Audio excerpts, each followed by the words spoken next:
রহমতুল্লাহি ওয়া বারাকাতুহু। আলহামদুলিল্লাহ ওয়াহদা সালাতু ওয়াসসালামু আলা মান লা নাবিয়্যা বা'দা মা বা'দ।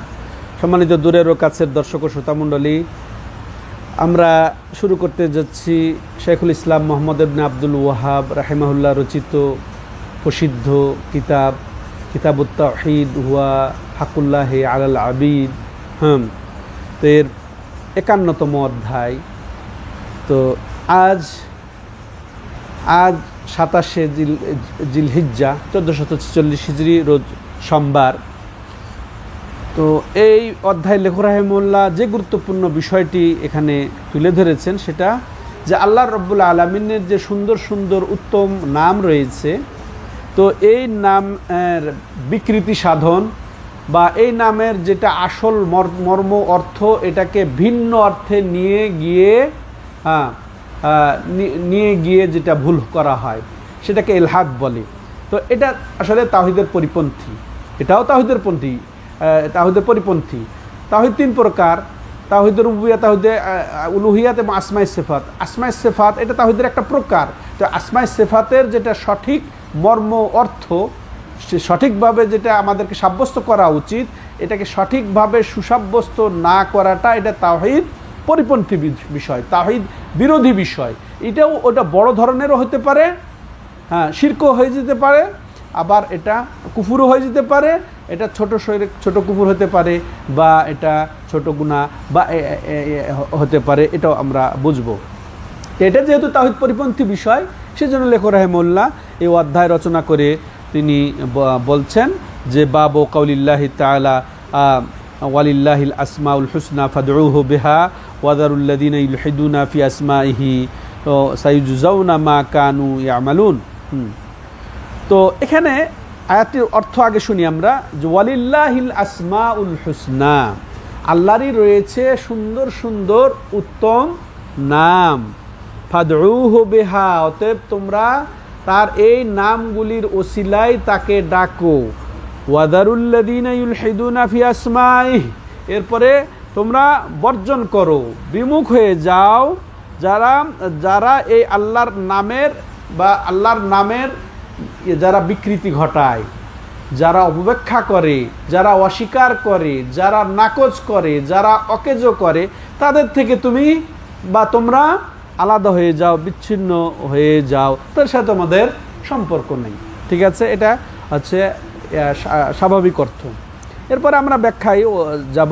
এক্ষেত্রে এখানে এলহাদের অর্থ কি? এলহাদের অর্থ শুনবো আগে, যে এলহাদের অর্থ হচ্ছে যেটা আসল অর্থ, সঠিক অর্থ, এর থেকে ফিরে যাওয়া, এই মর্ম থেকে, সঠিক মর্ম থেকে ফিরে যাওয়া, ফিরে গিয়ে ভুল অর্থ, ভুল মর্ম, অপব্যাখ্যা, বিকৃত অর্থ গ্রহণ করা, যেটা জরুরি অর্থ সে থেকে, বা যেটা জরুরি অর্থ, যেটা সঠিক অর্থ, যেটা অনিবার্য অর্থ, যেটা আল্লাহ রাব্বুল আলামিনের উদ্দেশ্য ছিল, যে উদ্দেশ্য নবী সাল্লাল্লাহু আলাইহি সাল্লাম বুঝেছেন, সেই উদ্দেশ্যকে সাহাবায়ে কেরাম যেটা ব্যক্ত করেছেন, ওই উদ্দেশ্যকে বাদ দিয়ে ভুল অর্থের দিকে ধাবিত হয়ে যাওয়া, ফিরে যাওয়া, এটা হচ্ছে মূলত ইলহাদ, এটা হচ্ছে বিমুখ হওয়া, বা বিপরীতমুখী হয়ে যাওয়া।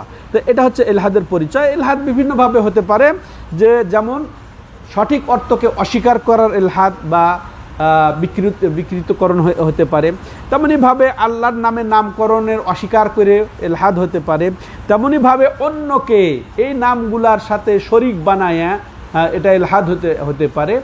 যেমন এটা আসবে, যেমন এই আল্লাত, মানাত, উজ্জা, এগুলা বলা। তো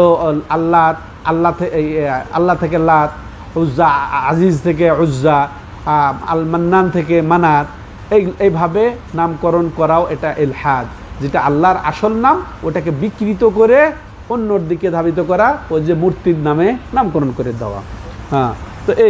তো এখন আয়াতের অর্থ আরেকটু ব্যাখ্যামূলক আমরা যদি করতে চাই, সেটা কি, যে আল্লাহর সুন্দর সুন্দর অগণিত অসংখ্য নাম রয়েছে। তো আমরা এটা লাস্টের দিকে এই আয়াতের ব্যাখ্যায় আমরা যাই। এই লেখক রাহিমাহুল্লাহ যে উদ্দেশ্যে দলিল স্থাপন করেছেন ওই দলিল দিকে যাই। তো প্রথম এই একটি দলিল গেল কোরআনের আয়াত দিয়ে, যেটা সূরা আরাফের 180 নম্বর আয়াত। এরপরে ইবনে কাইয়িম জাওজিয়া রাহিমাহুল্লাহ যেটা বলেছেন এই ক্ষেত্রে, যেটা আমরা ইলহাদের ব্যাপারে শুনলাম, তার মর্ম এবং তার প্রকার সেটা শুনলাম। এরপরে লেখক রাহিমাহুল্লাহ বলছে জাকারা ইবনু আবি হাতেম আন ইবনে আব্বাস। তো ইবনু আবি হাতেম বর্ণনা করেন তার কিতাবে আন ইবনে আব্বাস, আব্দুল্লাহ ইবনে আব্বাস রাদিয়াল্লাহু আনহুমা থেকে। তবে এখানে ওলামায়ে কেরাম যেটা ব্যাখ্যা করেছেন, যেমন শেখুল ইসলাম মুহাম্মদ বিন আব্দুল ওয়াহাবেরই এক নাতি তাইসিরুল আজিজুল হামিদে উল্লেখ করেছেন যে এটা আসলে আব্দুল্লাহ ইবনে আব্বাস না, এটা আসলে এখানে কাতাদা দেয়ামা ইবনে সাদুসি ইনি এটা বর্ণনা দিয়েছেন। এটা হয়তো বা লিখতে গিয়ে আব্দুল্লাহ ইবনে আব্বাসের নাম এসে গেছে, এটা হয়তো বা জেহেনে বা ব্রেনে তাৎক্ষণিক যেটা ছিল ওটা পাল্টে গিয়ে এটা এই শব্দটা এসে গেছে। তো এটা আসলে তাহলে কাতাদা রাদিয়াল্লাহু তাআলা আনহু থেকে বর্ণিত, তিনি বলছেন যে কি ইউলহিদুনা ফি আসমাইহি, অর্থাৎ তারা যে আল্লাহর নামগুলার বিকৃতি ঘটাতো বা আসল মর্ম থেকে তারা ভিন্ন মর্মে নিত, তো এটার অর্থ কি ইশরিকুন, অর্থাৎ আল্লাহর নামে তারা সাথে শরিক করত, আল্লাহর নামের সাথে শরিক করত। এবং ঠিক এই আব্দুল্লাহ ইবনে আব্বাস থেকে এটা হয়তো সহি আছে তার দিকে নিসবত করা। ওয়ানহু অর্থাৎ এই আব্দুল্লাহ ইবনে আব্বাস থেকে বর্ণিত সাম্মুল্লাতা মিনাল ইলা ওয়াল উজ্জা মিনাল আজিজ, বলছেন যে তারা অর্থাৎ মক্কার কাফের কুরাইশরা আল্লাহ এটাকে নামকরণ করেছে কিসের থেকে? আল এলাহ থেকে। ওয়াল উজ্জা নামকরণ করেছে কিসের থেকে? আল আজিজ থেকে। আল আজিজকে আল্লাহ, এলাহকে মাবুদ আল্লাহ, এখান থেকে তার নামকরণ করেছে। এটা হচ্ছে ইলহাদ, এটা হচ্ছে বিকৃতকরণ। আল আজিজের থেকে তারা বিকৃত করে উজ্জা বানিয়ে দিয়েছে, তাই না? আল্লাহ এটা বিকৃত করেছে এলাহ থেকে। তেমন আর এক বর্ণনা এটা আমাস থেকে। আমাস এটা ইনি হচ্ছে সুলাইমান বিন মেহরান। তো ইনি বলছেন এটার যে ইউদখিলুনা ফিহা মা লাইসা মিনহা, যে তারা আল্লাহর নাম এবং গুণের ক্ষেত্রে এমন কিছু ঢুকিয়ে দিত, প্রবেশ করাইতো যেটা আসলে এই নামের অন্তর্ভুক্ত নয়, এই মর্মের অন্তর্ভুক্ত নয়, এই সিফতের অন্তর্ভুক্ত নয়, বা তারা ভিন্ন নাম নিয়ে আল্লাহকে নামকরণ করতো, এরকমও এটাও একটা ইলহাদ। আল্লাহ যেগুলা নাম বর্ণনা দিয়েছেন এটাই যথেষ্ট, এবং নবী সাল্লাল্লাহু আলাইহি সাল্লাম আল্লাহর পক্ষ থেকে যে সমস্ত নাম বর্ণনা দিয়েছেন, যে সমস্ত সিফাত বর্ণনা দিয়েছেন এটাই যথেষ্ট। এটার মধ্যে সীমাবদ্ধ থাকা আমাদের জন্য জরুরি। কিন্তু তারা আল্লাহকে অন্য নামেও করেছে, যেমন প্রাকৃতিক, প্রাকৃতিক এই যে প্রাকৃতিক দুর্যোগ, প্রাকৃতিক নিয়মে চলছে, এটা আল্লাহর নাম দিয়ে প্রাকৃতি নাম দিয়ে দিয়েছে, প্রকৃতি নাম দিয়ে দিয়েছে, তাই না?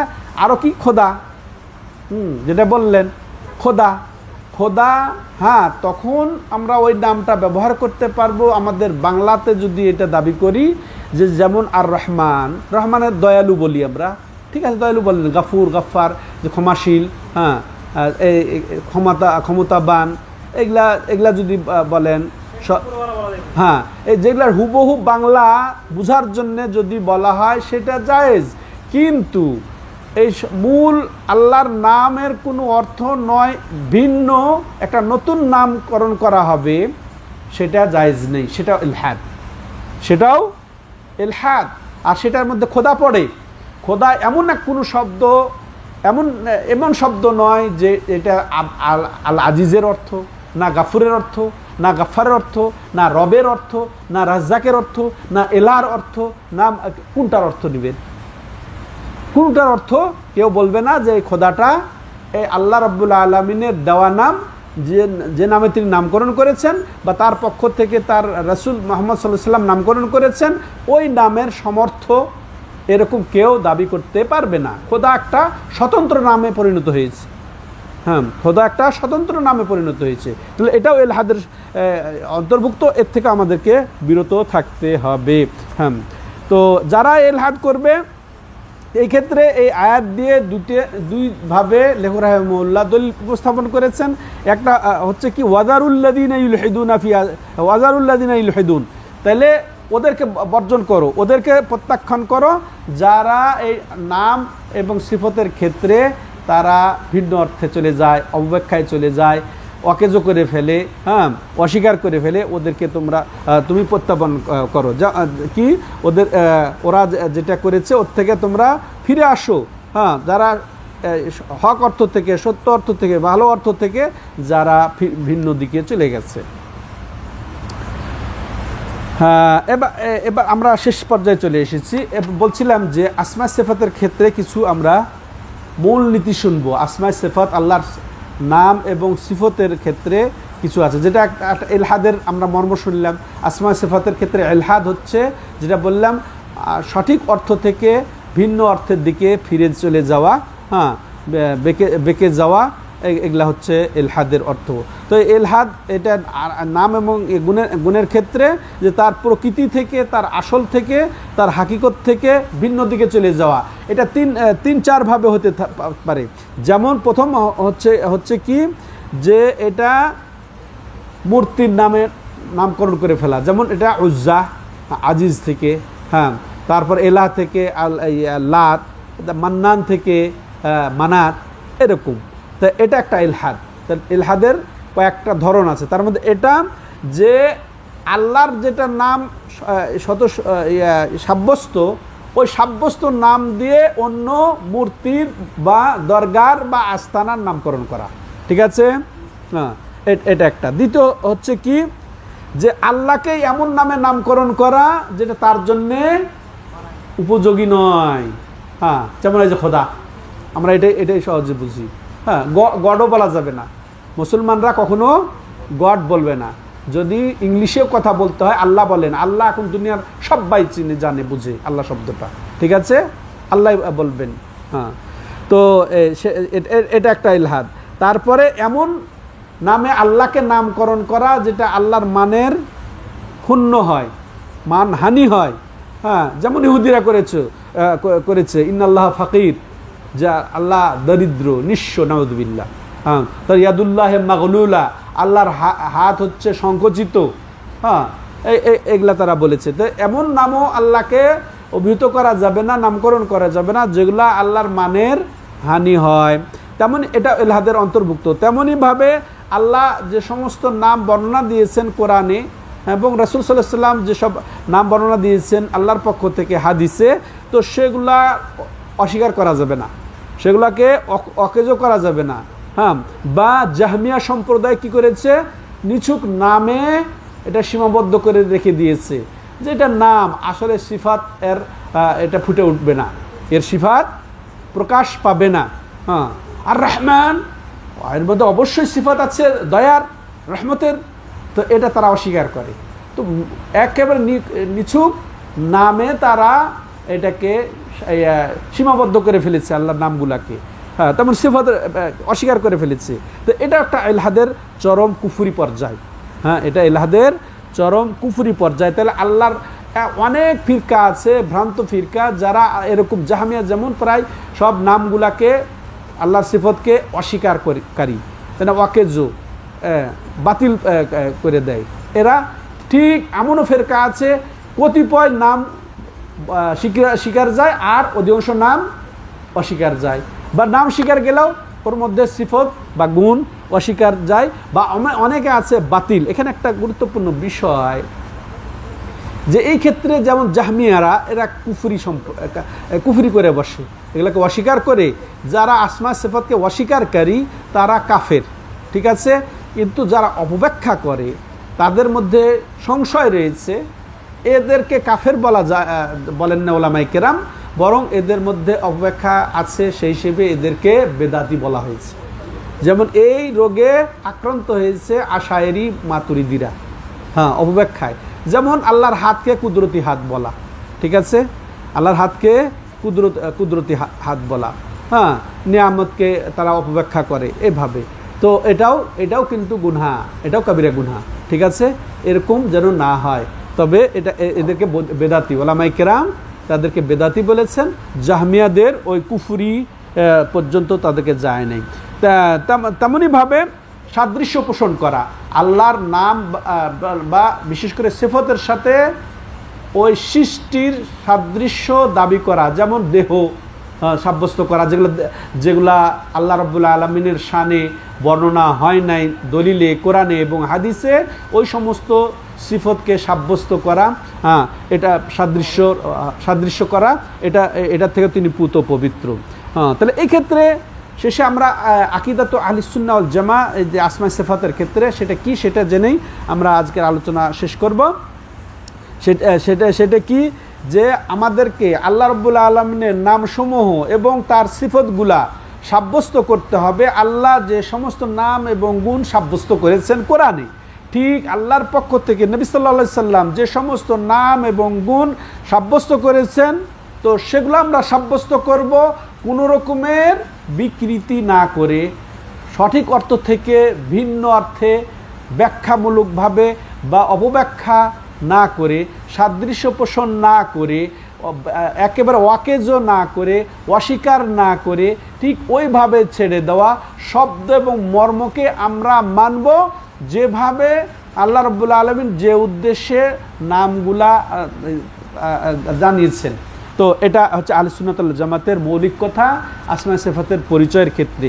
এই ক্ষেত্রে আমরা আরও যেটা জানবো আসমায়ে সিফাতের ক্ষেত্রে, সেটা কি, এই ক্ষেত্রে যেমন আল্লাহ রাব্বুল আলামিন বলেছেন লাইসা কামিসলিহি শাইউন ওয়া হুয়াস সামিউল বাসীর, তার মতো কোনো কিছুই নেই, অথচ তিনি সর্বশ্রোতা সর্বদ্রষ্টা। এমন জাহমিয়ারা এমন কাজ করেছে, যেটা একটু আগে বললাম, যে আল্লাহ ঠিক আছে, আল্লাহ শ্রবণকারী, আল্লাহর আছে, আল্লাহ রাব্বুল আলামিন শ্রবণ শক্তি আছে, শ্রবণ, তারপর দৃষ্টিশক্তি, চোখ আছে, মানে শ্রবণ আছে বিনা শ্রবণে, তারপরে দর্শন আছে বিনা দর্শনে, এইরকম তাদের একটা ফিকরা, এটা এই দর্শন, এতে তিনি পুত পবিত্র। এবার আসেন আসমায়ে সিফাতের উদাহরণ, যেমন ইয়া আল্লাহ, ইয়া রহমান, ইয়া রাহিম, ইয়া মালিক, ইয়া কুদ্দুস, ইয়া সালাম, ইয়া আল মুমিন, আল মুহাইমিন, ইয়া আল আজিজ, আল গফফার, বহুত। তো এগুলা অসংখ্য নাম আছে। তো যেমন সহিহ বুখারী এবং সহিহ মুসলিমে এসেছে যে ইন্না লিল্লাহি তিসআতুন ওয়া তিসঈনা ইসমান মান আহসাহা দাখালাল জান্নাহ, যে আল্লাহ রাব্বুল আলামিনের রয়েছে 99টি নাম, যে এই নামগুলা মুখস্থ করবে, হেফাজত করবে, সে জান্নাতে প্রবেশ করবে। তাহলে আল্লাহ রাব্বুল আলামিনের 99টা নাম এখানে হাদিসে পেলাম আমরা, তাই না? এর অর্থ কি এটাই যে আল্লাহ রাব্বুল আলামিনের 99টা নাম? না, এর অর্থ এটা বোঝানো হয় নাই, বরং এই 99টা নামও হাদিসে বর্ণিত হয়েছে। এই 99টা নাম যে মুখস্থ করবে তার জন্য জান্নাত, সে জান্নাতে প্রবেশ করবে, এটা ফজিলত বর্ণনা হয়েছে এই নির্দিষ্ট 99টার নাম। নির্দিষ্ট 99। এখন এখানে শব্দ যেটা এসেছে মান আহসাহা, যে এই 99টা নাম মুখস্থ করবে। মুখস্থের অর্থ কি? এই যে বাচ্চারা বলতে পারে, তোতা পাখির মতো বলতে পারে, এই বলাটাই এটাই যথেষ্ট না? এটা একটা ঠিক আছে, এর শব্দগুলা আমাদের অবশ্যই মুখস্থ করতে হবে, গণনা করতে হবে, ঠিক আছে? 99 নাম গণনা করে আমরা মুখস্থ করব, এটা প্রথম অর্থ। দ্বিতীয় অর্থ হচ্ছে কি, এর অর্থ এবং অর্থ যেদিকে আমাকে, মর্ম যেটা আমাকে ধাবিত করে, সে আসল মর্ম আমাকে উপলব্ধি করতে হবে। ঠিক আছে? তাইলে শব্দ এবং মর্ম দুইটাই আমাকে জানতে হবে, বুঝতে হবে। যেটা আল্লাহ রাব্বুল আলামিনের উদ্দেশ্য সেটাই আমাকে সঠিকটাই নিতে হবে, বিকৃত করা যাবে না, ইলহাদ করা যাবে না, ঠিক আছে? আর তৃতীয় হচ্ছে কি, এর দ্বারা দোয়া করতে হবে, যেটা আমরা প্রথমে পেলাম যে ওয়ালিল্লাহিল আসমাউল হুসনা ফাদউহু বিহা, যে আল্লাহর রয়েছে সুন্দর সুন্দর নাম, বা সুন্দরের শেষ নাই, এমন সুন্দর যার উপরে সুন্দর নাই, এমন উত্তম যার উপরে আর উত্তম নেই। মানুষও সুন্দর নাম দিতে পারে, তাই না? কিন্তু আল্লাহর মতো হবে না সেটা। আল্লাহ এটা চরম পর্যায়ের সুন্দর, চরম পর্যায়ের উত্তম, চরম শ্রেষ্ঠত্ব, যার কোনো সীমা নেই, ঠিক আছে? তো এটার কোনো তুলনা নেই। তাই তো ওই সুন্দর সুন্দর নাম যেহেতু আল্লাহ নামকরণ করেছেন, অতএব এই সমস্ত নাম এবং গুণের ওসিলায় তোমরা দোয়া করো, ঠিক আছে? তাই দোয়া আবার দুই প্রকার, দোয়া হচ্ছে মাসআলা, দোয়া হচ্ছে ইবাদা। তাহলে এই দোয়া দুই প্রকার, দোয়া ইবাদা, অর্থাৎ এটা প্রশংসা, প্রশংসা হচ্ছে ইবাদত। তো যে আল্লাহ প্রশংসা, আল্লাহ, আর রহমান, আর রাহিম, প্রশংসার জন্যে সেগুলার নামগুলা বলো, ঠিক আছে? আর একটা হচ্ছে কি চাওয়ার জন্যে, এই নাম দিয়ে তুমি চাও।